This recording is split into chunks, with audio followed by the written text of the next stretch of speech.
السلام علیکم دوستو، حضرت صالح علیہ السلام نے بھی ہود علیہ السلام کی طرح اپنی قوم کو نصیحت کی، لیکن انہوں نے بھی اسی طرح کفر کیا جس طرح قوم عاد نے کیا۔ حضرت صالح علیہ السلام نے اپنی قوم کو ڈرایا اور دھمکایا، اس پر وہ مقابلے پر اتر آئے اور کہنے لگے کہ اگر تو سچا ہے تو کوئی معجزہ لے آئے، لیکن وہ معجزہ ہماری مرضی کے مطابق ہو۔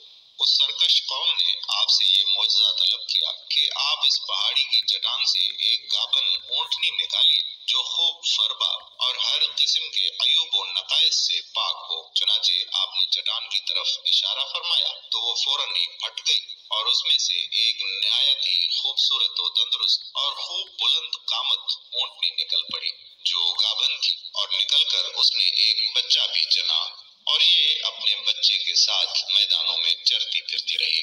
اس بستی میں ایک ہی تالاب تھا جس میں پہاڑوں کے چشموں سے پانی گر کر جمع ہوتا تھا۔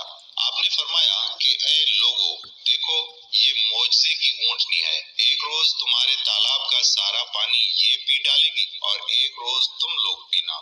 پھر آپ نے قوم سمود کے سامنے یہ تقریر فرمائی کہ اے میری قوم، اللہ کو پوجو، اس کے سوا کوئی معبود نہیں، بے شک تمہارے پاس تمہارے رب کی طرف سے روشن دلیل آئی، یہ اللہ کا ناقہ ہے تمہارے لیے نشانی، تو اسے چھوڑ دو کہ اللہ کی زمین میں کھائے اور اسے برائی سے ہاتھ نہ لگاؤ کہ تمہیں دردناک عذاب آئے گا۔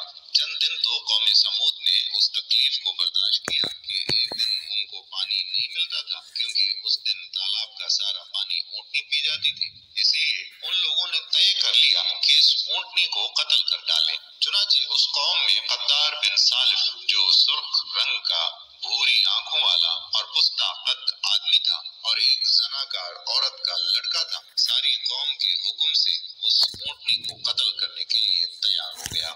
حضرت صالح علیہ السلام منائی کرتے رہے، لیکن قدار بن صالف نے پہلے تو اونٹنی کے چاروں پاؤں کو کاٹ ڈالا، پھر اس کو ذبح کر دیا اور انتہائی سرکشی کے ساتھ حضرت صالح علیہ السلام سے بے ادبانہ گفتگو کرنے لگا۔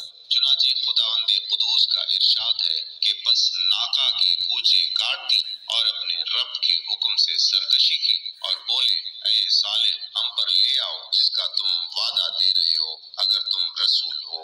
اس پر صالح علیہ السلام نے کہا کہ اچھا، تم اب 3 دن تک اپنے گھروں میں رہ سہلو، اس کے بعد تم ہلاک کر دیے جاؤ گے۔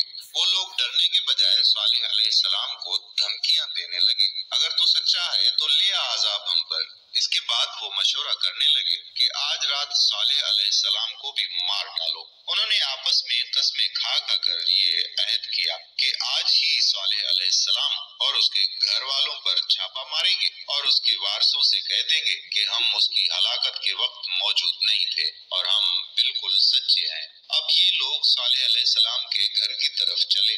ان کا گھر پہاڑ کی چوٹی پر تھا۔ جب وہ لوگ پہاڑ پر چڑھ رہے تھے تب زمین نے ہچکولے کھانے شروع کر دیے۔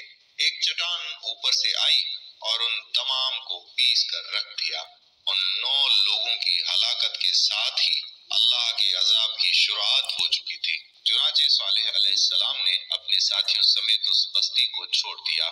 صبح ہوئی تو لوگوں نے عجیب منظر دیکھا کہ قوم سمود کے تمام لوگوں کے چہرے زرد تھے، وہ سب رونے لگے کیونکہ عذاب کے آثار نمودار شروع ہو چکے تھے۔ دوسرے دن تمام کے چہرے سرخ اور تیسرے دن سیاہ ہو چکے تھے۔ یہ منظر دیکھ کر سب چیخ کر پکارنے لگے اور اپنی قبریں کھودنے لگے۔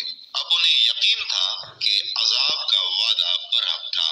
اللہ تعالیٰ نے باقی قوموں کی طرح انہیں ایک قسم کا عذاب نہیں دیا تھا، جیسے قوم نوح کو طوفان کے ذریعے ہلاک کیا گیا، قوم عاد کو ہوا کے ذریعے، لیکن قوم سمود کو اللہ نے طرح طرح کے عذاب سے دوچار کیا، اس لیے کہ انہوں نے اپنی مطلوبہ شرط پوری ہونے کے باوجود ایمان قبول نہیں کیا تھا۔ عذاب کی ابتدا زلزلے سے ہوئی، جس کی وجہ سے وہ لوگ اپنے گھروں میں اوندے کے اوندے پڑے رہ گئے۔ پھر آسمان سے زوردار کڑک کی آواز آئی جس نے ان کے بھیجے پھاڑ کر رکھ دیے۔ ایک ہی لمحے میں وہ ایک ساتھ ڈھیر ہو گئے۔ ان کی حالت اللہ تعالیٰ یوں فرماتے ہیں، اور قوم سمود کے حال میں نشانی ہے۔ جب ان سے کہا گیا کہ ایک وقت تک فائدہ اٹھا لو تو انہوں نے اپنے